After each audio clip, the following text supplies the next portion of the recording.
Hey gang, Zippo, long time no see. Got a very long time subscriber of mine who's been helping a buddy of his work on his old tractor, and he's got some questions about installing the drive shaft with flex discs and getting rid of those two steel plates with vulcanized rubber between them that these drive shafts used to be coupled with. He asked about the space that there would be between there, what to use to fill it, and how to fill it correctly. Well, what you see, these are the bolts. You see the little silver pointer. These are the bolts that go into the flywheel. Got a lock washer. I've got a thick washer, and then the flex disc, and then behind it a spacer. Now you can put the spacers at either end of the drive shaft. This is just the easier place to put them. One important thing about these spacers and these washers is the types that they need to be so that they disperse as much force across as large a space on the flex disc as you can get. So to explain that a little better, I've got some little show and tells here. Okay. What we've got here is a couple of different size spacers, a couple of washers, lock washer, and a bolt. That flex disc would go between two washers. Now the washers, no matter what kind you get, you're going to notice one side's kind of rounded. I don't know if you can see that very well. The other side is kind of cupped. Well, you want to put the rounded side towards the disc so that you're not running the risk of the cupped side of the washer cutting into the disc and weakening the disc in any way. So when you assemble, both those washers need to be rounded side towards the disc, so it would go just like that, and your fiber disc would go on, and then using the rounded side of the washer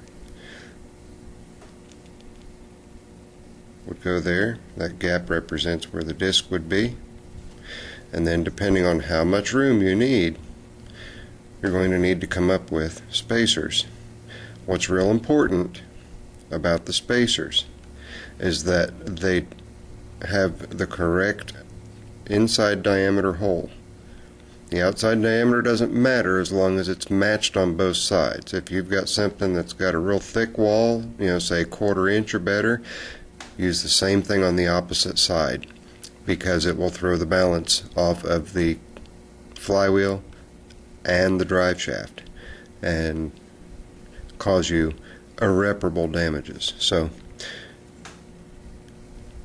got that. Don't use a nut to space. Main reason you don't want to use a nut is one that will just slide on there will be too sloppy. One that you screw on, it will make it difficult for you to get everything all tightened down and snugged up correctly, because you'll have to keep tightening this one against the flex disc while you're tightening this one down into the flywheel of the engine. So choose your battles wisely. Get the appropriate length of spacer that you can use, that you can find, or I don't recommend it, but you can, if you want, use more of those thick washers to space your gap, to get your gap closed up. Now when you do this and you're working on, the back side's already done, you're working on the front, you want to loosen the yoke on the back, and you also want to loosen all 4 bolts on the engine. Get everything in, get everything screwed down, tighten everything up drive shaft wise, just in the front, and wiggle that engine around a little bit. And you want to look at that fiber disc and make sure that fiber disc is as parallel as it can possibly be, and check it from as many different angles as you can, and rotate it around, see if you've got it binding in any way, shape, or form. If the engine is cocked a little bit to the right or cocked a little bit to the left, that'll cause stress on that flex discs.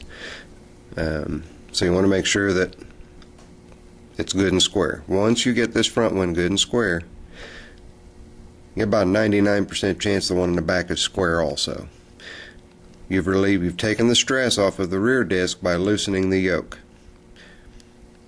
You can loosen the yoke through a hole in the bottom side of the frame. Rotate the crankshaft around, use 5/32, long-handled T-Allen wrench, loosen it, make sure that it moves freely, and then after you get the front tightened, you bolt the engine back down, everything's in good alignment here, go back and tighten up that yoke set screw, and you're done. You're set. You're golden. I've removed all of the rubber vulcanized flex discs, the steel and rubber flex discs, from every one of my engines, and they immediately go in the trash. The vulcanized rubber fails against the plates. It separates. Any oil gets on them, it weakens the rubber, so on and so forth. So make sure you get rid of them. Get some fiberglass flex discs to put in. You can find them on eBay. You can go to michaelstractors.com. You can go to simpletractors.com. Check with the guys that have been around for years. They should be able to help you without any problem at all to locate your parts. So there it is. There you see the whole stack up, and everything's golden. So yes, you can take those old rubber and steel vulcanized plates out and replace with flex discs. So there you have it. This is Zippo. Hope this helps some people out. Later. I'm out.